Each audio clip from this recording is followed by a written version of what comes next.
Baiklah, Assalamualaikum warahmatullahi wabarakatuh. Waalaikumsalam.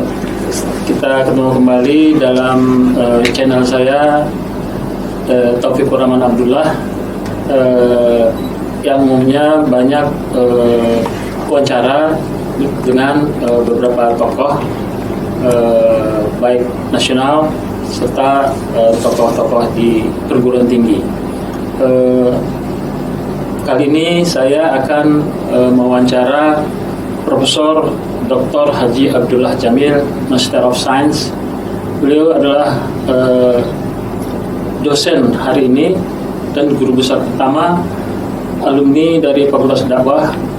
Ketika itu masih disebut Institut Agama Islam IAIN Sumatera Utara, dan hari ini beliau menjadi dosen di Universitas Islam Negeri Sumatera Utara di Kota Medan.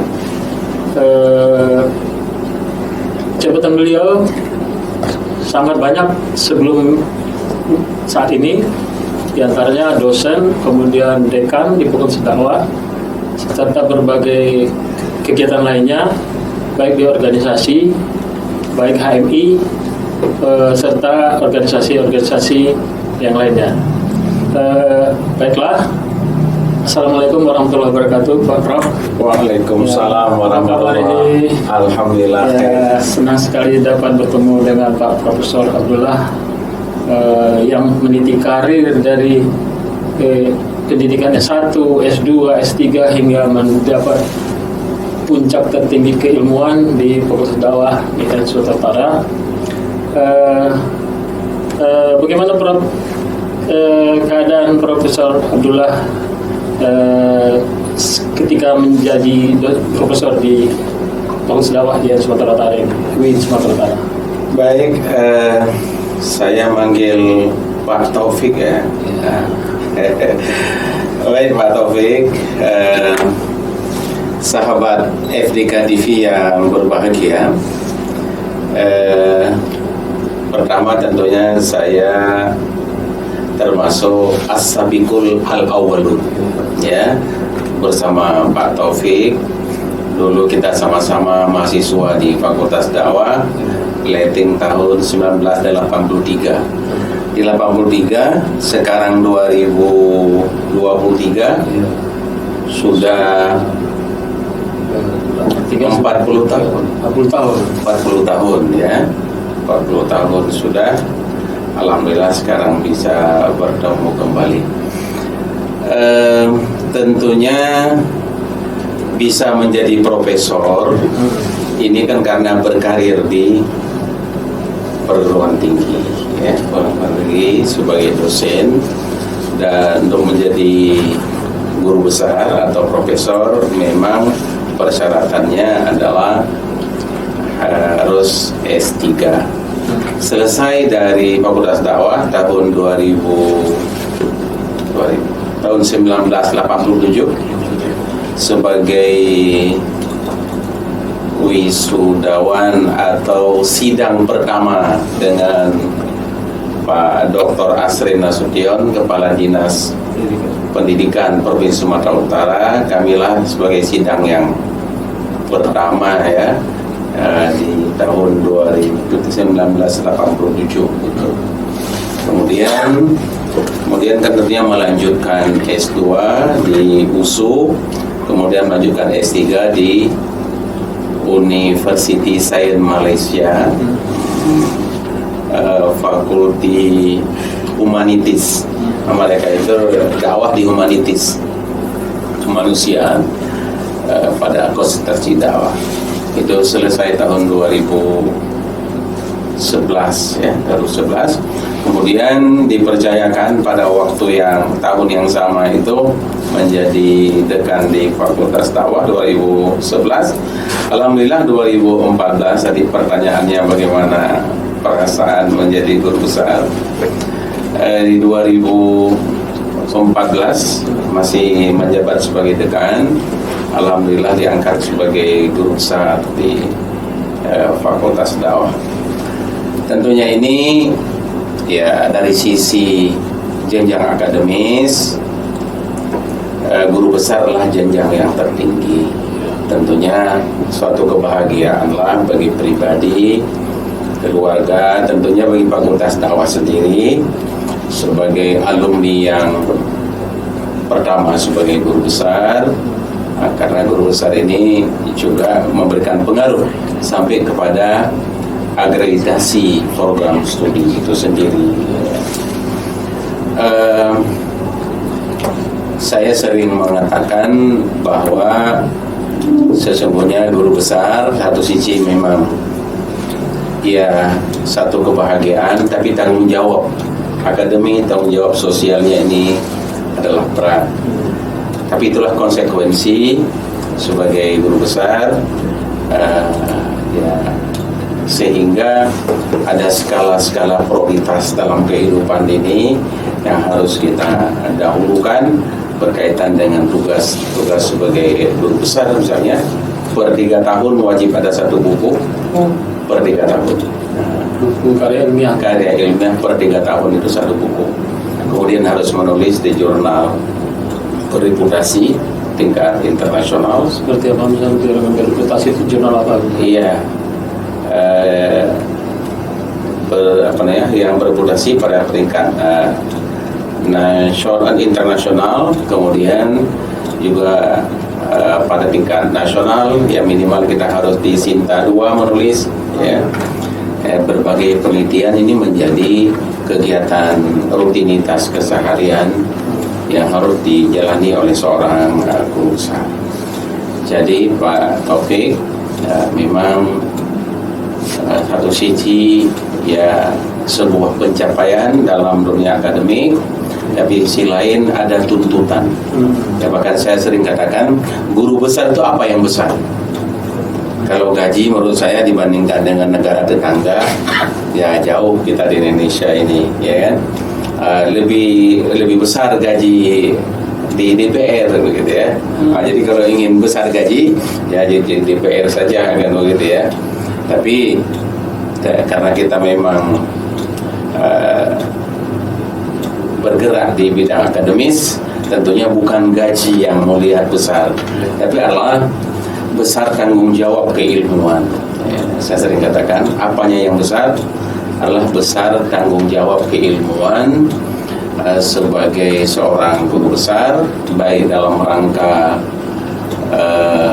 transfer knowledge, kemudian dalam rangka pengembangan keilmuan ya.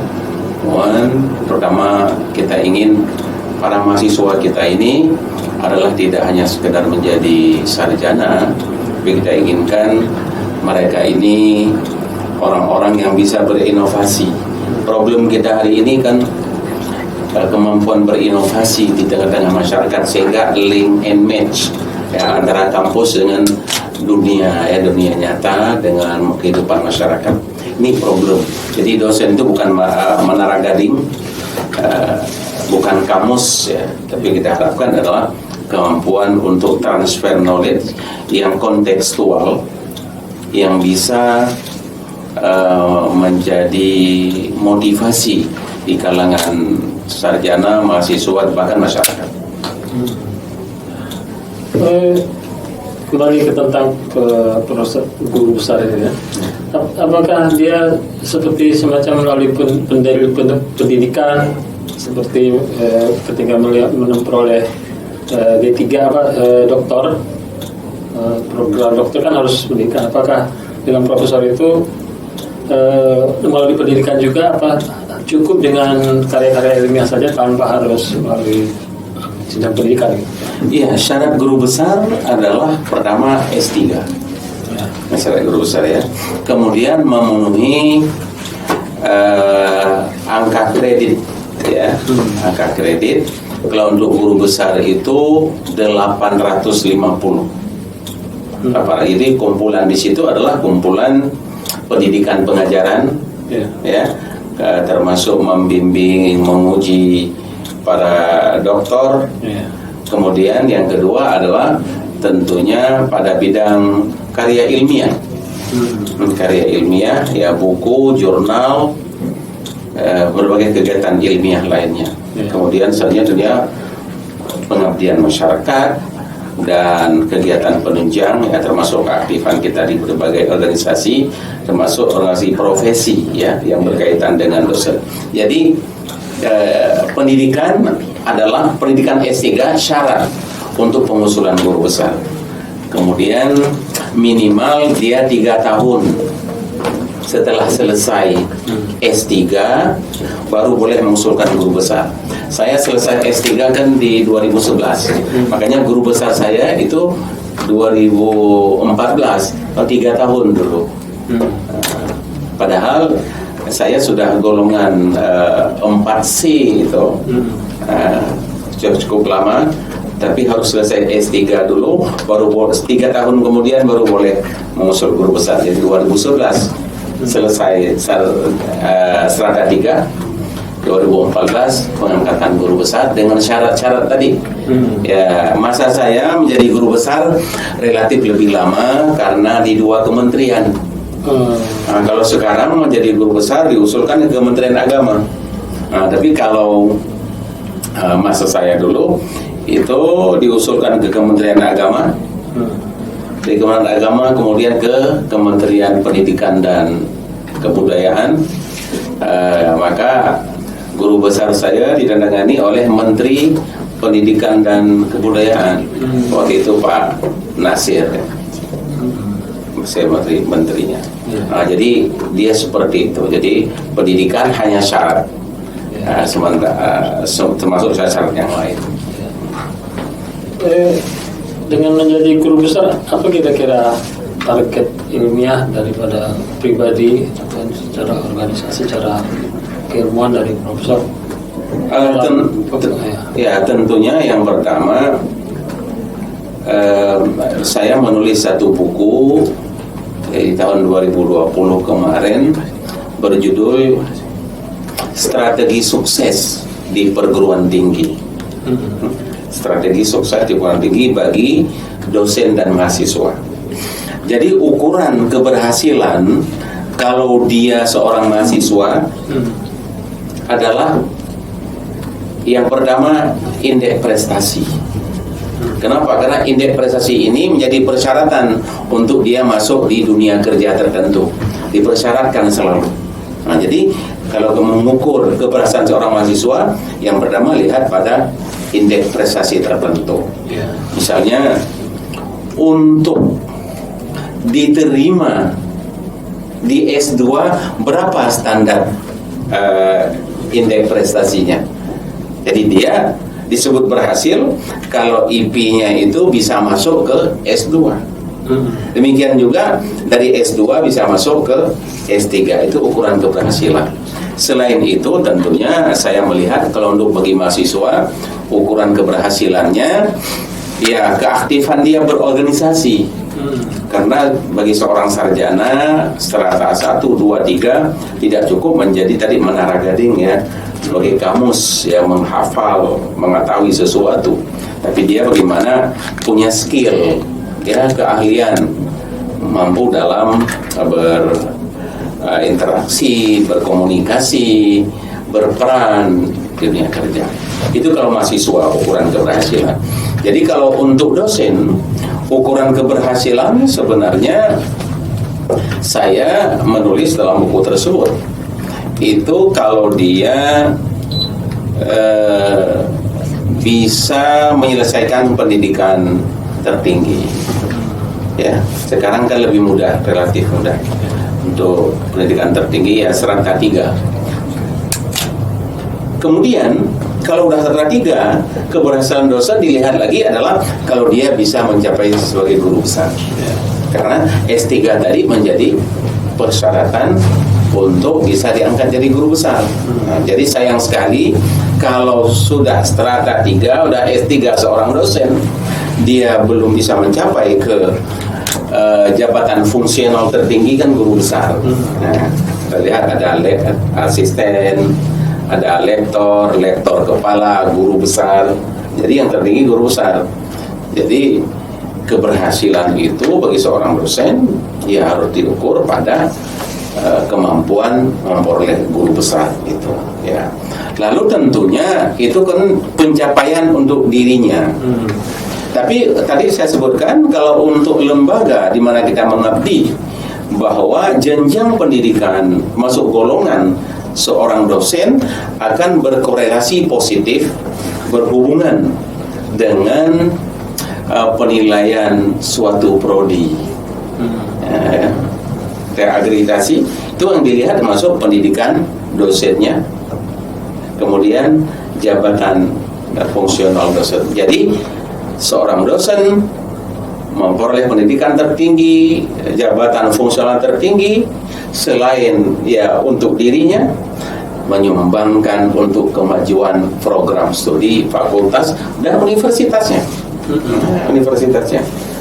Tentunya rektor akan bangga menyebutkan kami punya profesor sekian orang. Ya. Sekarang di UIN Sumatera Utara ini ada berapa profesor? Terakhir ini bilangan tetap ya, saya bilangan pasti saya sudah, karena ada bertambahan ya, antara 30 ke 35 sekarang ini. Tapi ada sekitar 20 sekian orang sedang dalam proses menjadi guru besar. Artinya sudah di sidang senat, sudah disetujui, tinggal menunggu proses di Kementerian Agama. Karena sekarang lebih mudah, hanya di Kementerian Agama saja. Dan diputuskan. Fasilitasi Kementerian Agama juga. Iya benar. Iya. Dan alhamdulillah di UIN Sumatera Utara terjadi kompetisi yang sehat dalam hal ini. Dan ini bagus, kompetisi yang bagus, berlomba-lomba menjadi guru besar, yang akhirnya nanti kita harapkan memberikan pengaruh kepada mahasiswa. Kalau mahasiswa diajarkan dari guru besar, strata 3, dia sudah pengalaman menulis, kan bisa memotivasi mahasiswa. Juga mungkin satu kebanggaan bagi mahasiswa kalau pengajarnya adalah guru besar. Karena saya katakan begini, manusia ini dalam hidup ini ada 3 kategori. Ada orang yang perlu dibantu karena ada kekurangannya, apakah karena cacat mental atau cacat fisik. Jadi orang yang seperti ini perlu dibantu. Kemudian yang kedua, ada orang yang berhasil mengurus dirinya. Itu sudah bagus.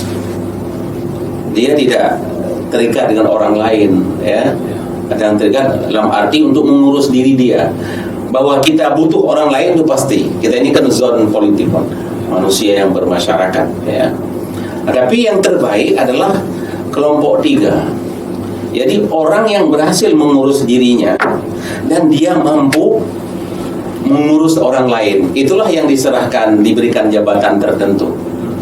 Karena dia telah terbukti berhasil mengurus dirinya dan mampu untuk mengurus orang lain. Itu akan terlihat itu. Jadi para pemimpin-pemimpin itu sesungguhnya orang yang telah berhasil mengurus dirinya dan diberikan amanah, bisa mengurus orang lain. Ini pun tentunya akan berbeda-beda.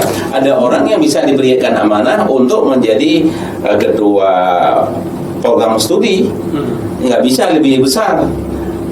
Tapi ada orang yang bisa terus dari program studi dia berhasil, diberikan amanah lebih jauh nanti menjadi wakil dekan juga dia berhasil, diangkat lagi jadi dekan dia berhasil, kemudian diangkat jadi rektor, bahkan jadi menteri pun dia bisa berhasil.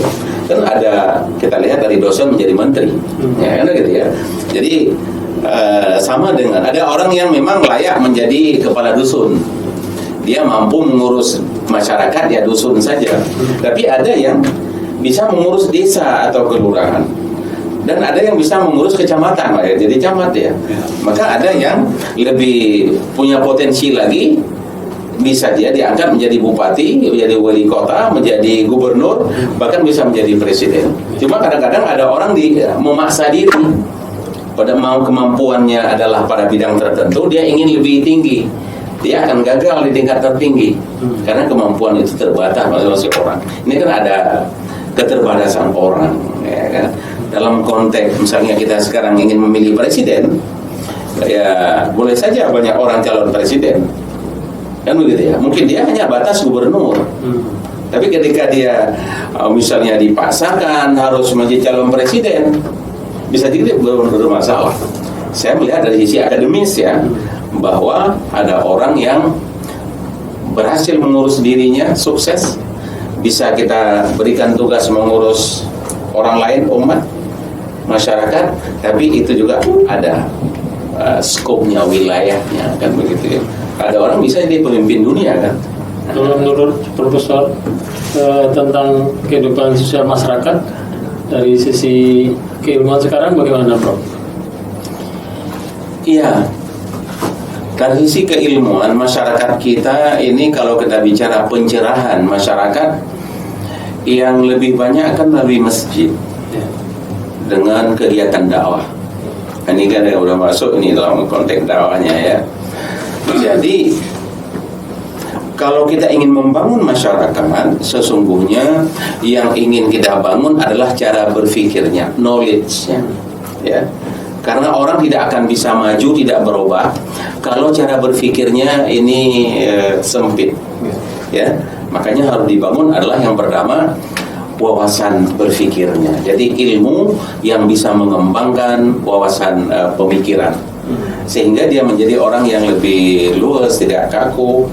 Jadi orang yang bisa beradaptasi, bisa menghargai orang lain. Karena kita ini tidak ada orang yang sukses tanpa jasa orang lain. Problem kita hari ini kan kenapa kurang berkembang masyarakat, tidak punya kemampuan untuk kerjasama. Nah, karena ciri masyarakat modern ini ya selain ya menghargai waktu, disiplin, punya perencanaan. Jadi banyak orang tidak punya perencanaan, sehingga masyarakat ini terbatas perkembangannya. Ya, kemampuan kita berencana ke depan, baik pribadi, keluarga, kalau dia pemimpin mampu melihat tantangan ke depan. Kemudian yang ketiga adalah yang tadi saya sebutkan, punya kemampuan bekerja sama, ya, kooperatif, ya, kooperatif. Baru dalam konteks agama, optimistik, ya, punya harapan. Jadi kalau orang hidup tanpa punya harapan, maka dia selalu sedikit masalah dia sudah mundur.